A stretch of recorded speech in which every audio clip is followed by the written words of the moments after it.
Sous pression et sous menace américaine, le président iranien adresse un message aux États-Unis. Il faut laisser une chance à la diplomatie, plaide Massoud Pezeshkian. Il en appelle à la Turquie. Et c'est justement à Istanbul qu'il a dépêché ce vendredi son chef de la diplomatie. Abbas Araghchi a été reçu par son homologue turc Hakan Fidan. Les deux hommes ont même donné une conférence de presse. Bonjour à vous, Siavosh Ghazi, correspondant d'RFI France 24 à Téhéran. Merci d'être avec nous, Siavosh. Tout d'abord, cette première question. Pourquoi le ministre des Affaires étrangères iranien s'est rendu en Turquie? Pourquoi a-t-il été dépêché sur place? Les pays de la région, notamment la Turquie, essayent de désamorcer la crise et éviter une guerre entre l'Iran et les États-Unis. D'ailleurs, c'est pour cette raison que Abbas Araghchi a fait ce voyage en Turquie. Il a affirmé que l'Iran était prêt à reprendre les négociations avec les États-Unis, à condition que ces négociations se déroulent de manière équitable, de manière juste et dans l'intérêt national des deux pays. Donc, c'est une main tendue vers les États-Unis. Il a affirmé par ailleurs que l'Iran ne négociera pas sur son programme balistique, donc il n'est pas question de réduire la portée des missiles iraniens. En revanche, sur la question nucléaire, l'Iran est prêt à reprendre les négociations qui avaient été Israël. Plusieurs pays de la région, notamment la Turquie, l'Arabie Saoudite, le Qatar, l'Égypte, les Émirats Arabes Unis ou encore Oman ou le Pakistan sont opposés à une guerre entre l'Iran et les États-Unis, à une attaque américaine contre l'Iran par rapport d'une déstabilisation de toute la région. Et les responsables militaires iraniens ont affirmé que si jamais les États-Unis attaquent l'Iran, eh bien la guerre ne se limitera pas aux frontières iraniennes, elle s'étendra à toute la région, Israël, mais aussi les pays, les monarchies arabes du Golfe Persique, où il y a des bases américaines. Donc c'est une menace très claire, mais l'Iran essaye de reprendre l'initiative diplomatique pour éviter donc l'escalade et éviter une attaque américaine. L'une des premières raisons à cette situation, Siavosh, c'était lorsque le président américain disait qu'il fallait soutenir cette révolte populaire en cours en Iran. Que reste-t-il aujourd'hui de ce vent de colère, de ce mouvement de contestation, tant la répression, on le sait, on l'a vu, a été sanglante. Elle se poursuit même manifestement jusque dans les hôpitaux aujourd'hui. Alors, il y a de nombreuses arrestations qui sont annoncées tous les jours par les forces de l'ordre ou les services de renseignement à travers le pays, à Téhéran, mais aussi dans de nombreuses villes de province. Aujourd'hui, donc, le gouvernement iranien a démenti l'arrestation de tout médecin. Alors, c'est très difficile à vérifier. Il y a eu des témoignages à l'étranger faisant état de l'arrestation de médecins. Ce que moi, je ne peux pas confirmer ici sur place, mais toujours est-il que depuis le 12 janvier dernier, il n'y a plus de manifestations. La répression a permis au pouvoir de reprendre la situation en main, avec des milliers de morts et des milliers de blessés et des dizaines de milliers d'arrestations qui se poursuivent encore. Et donc, il y a un semblant de retour, je dis bien un semblant de retour à la normale, mais beaucoup de gens craignent aujourd'hui une guerre qui va encore aggraver encore la situation avec le risque d'une déstabilisation, d'un chaos, avec toutes les conséquences sur l'économie iranienne et la vie de tous les jours des Iraniens. Merci beaucoup, Siavosh. Siavosh Ghazi en direct de Téhéran pour France 24. Et on accueille maintenant notre invité. C'est vous, Hasni Abidi. Bonjour à vous. Vous êtes directeur du Centre d'études et de recherche sur le monde arabe et méditerranéen. Merci de prendre quelques instants pour répondre à nos questions sur France 24. Arrêtons-nous d'abord, si vous le voulez bien, sur la séquence du jour en Turquie. Quel intérêt le président Erdogan a-t-il à tenter une médiation dans ce conflit qui oppose les États-Unis et l'Iran? La Turquie veut lancer une alliance. On est encore loin d'une alliance, mais on a bien vu un grand rapprochement entre la Turquie et l'Arabie Saoudite. Et on sait que les pays du Golfe, et notamment Riyad et Doha, redoutent finalement une guerre en Iran, avec des conséquences désastreuses sur la région. Et c'est pourquoi la Turquie est devenue aujourd'hui le chef de file pour justement jouer non seulement le médiateur, mais aussi un allié des États-Unis qui demande aux Américains donc de reporter ou de revoir ses plans en Iran. Pour rejoindre ce que disait notre correspondant à Téhéran, c'est aussi l'objectif prioritaire d'éviter la déstabilisation de la région. C'est ça l'urgence aujourd'hui?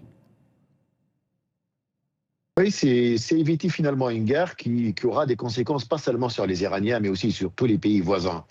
Même si les Américains essayent de rassurer tous leurs alliés en leur disant que s'il y a une guerre où les frappes vont plutôt viser des positions stratégiques, balistiques, mais aussi nucléaires, et des positions qui sont proches du guide suprême. Donc on voit bien que les Américains veulent rassurer, veulent aussi dire que la décision est prise, mais malgré cela, il y a une course contre la montre organisée par les pays du Golfe et la Turquie pour justement dissuader les Iraniens à accepter ou finalement à céder face à une autre pression, celle qui vient d'Israël. C'est rare, mais vous avez noté cette semaine que le prince héritier saoudien a dépêché son frère, le prince Khaled, ministre de la Défense aux États-Unis, qui coïncide avec l'arrivée aussi du chef du Mossad israélien à Washington. L'Arabie Saoudite, comme les Émirats Arabes Unis d'ailleurs, qui interdisent aux Américains d'utiliser leur espace aérien pour attaquer l'Iran. Quelle analyse il faut faire de ce positionnement de l'Arabie Saoudite, des Émirats Arabes Unis et d'autres États dans la région qui ne veulent absolument pas être impliqués d'une manière ou d'une autre dans une attaque sur l'Iran? Pourquoi?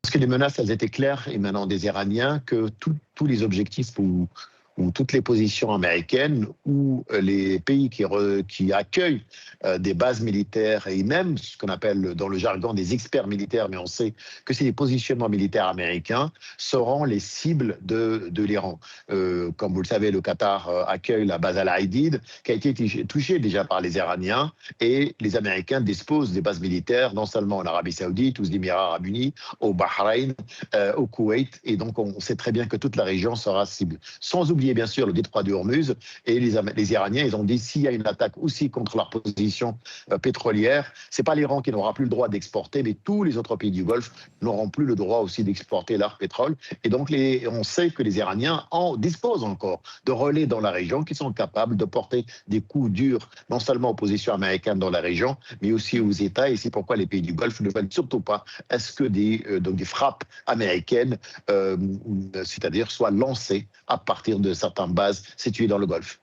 On a en tous les cas l'impression d'être aujourd'hui un cran en dessous des déclarations guerrières et des menaces de part et d'autre.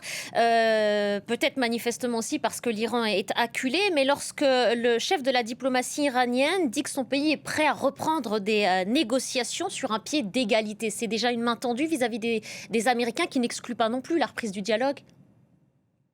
Oui, c'est une main tendue, non seulement le ministre des Affaires étrangères Abbas Araghchi, mais aussi le président iranien.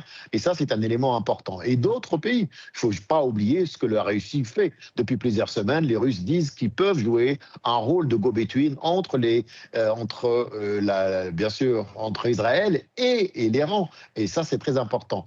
La semaine prochaine, normalement, nous assisterons à des manœuvres maritimes importantes entre la Chine et la Russie et l'Iran. Et ça aussi, c'est un élément important qui intervient dans un contexte très tendu dans la région. Difficile d'imaginer des manœuvres militaires entre ces trois pays, alors que les Américains et les Israéliens se préparent à une guerre contre des positions iranienne. Donc on voit aujourd'hui, c'est vrai, qu'une main tendue, les Iraniens qui sont prêts à lâcher du lest sur certains dossiers, qui demandent juste le respect entre Américains et Iraniens, et en même temps on a l'accélération de plusieurs médiateurs dans la région. Et quand le président américain dit lui espérer ne pas devoir frapper l'Iran alors qu'il a montré les muscles, il a communiqué sur le déploiement militaire dans la région, qu'est-ce qu'il faut comprendre? Est-ce qu'il joue le temps? Est-ce qu'il tente de provoquer? Est-ce qu'il joue sur les nerfs des Iraniens? Est-ce que c'est une stratégie? Est-ce qu'il sait où il va?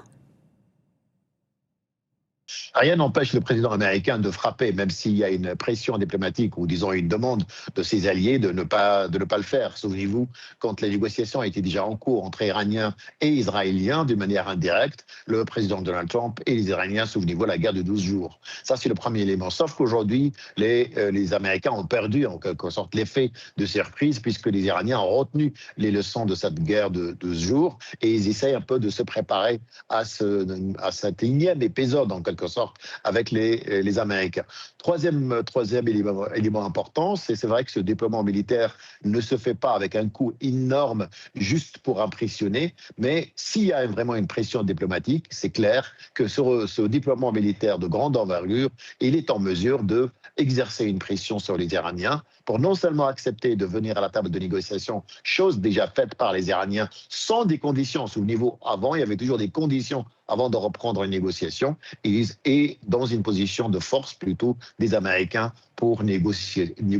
Sinon, il y a une troisième option, c'est-à-dire que des frappes bien limitées, on est loin de changement de régime, mais des frappes limitées sur des positions nucléaires ou stratégiques, c'est-à-dire balistiques, sans vraiment déranger ou sans apporter un coup dur pour le système politique iranien, pour ne pas justement causer une déflagration. C'est le jour d'après qui n'est pas clair pour les pays du Golfe et pour la Turquie, et c'est pourquoi ils redoublent de vigilance pour essayer d'éviter la région cette escalade. Ce sera ma dernière question, Hasni Abidi, et peut-être la plus importante. En quoi les États-Unis veulent-ils absolument contrôler le nucléaire iranien? Si attaque nucléaire il y a, les Américains géographiquement sont les plus éloignés, ils ne sont pas les premiers exposés, ce sont d'autres États de la région. Pourquoi les États-Unis cherchent-ils absolument à la contenir, cette menace? Ils ne veulent pas la contenir, ils veulent plus que ça. Ils veulent plus de programme nucléaire. Alors, on a deux objectifs. La fin de l'enrichissement de l'uranium, qui est un objectif, évidemment, qui existe déjà avec cet élément de 3,5. Mais aujourd'hui, les Iraniens, ils veulent que les Iraniens renoncent au développement nucléaire. Pour les Américains et pour les Israéliens, et là, il y a une seule version, c'est un Iran nucléarisé devient une menace pour la stabilité et la sécurité de la région. Merci beaucoup, Hasni Abidi. Merci d'avoir pris le temps de répondre à nos questions sur France 24.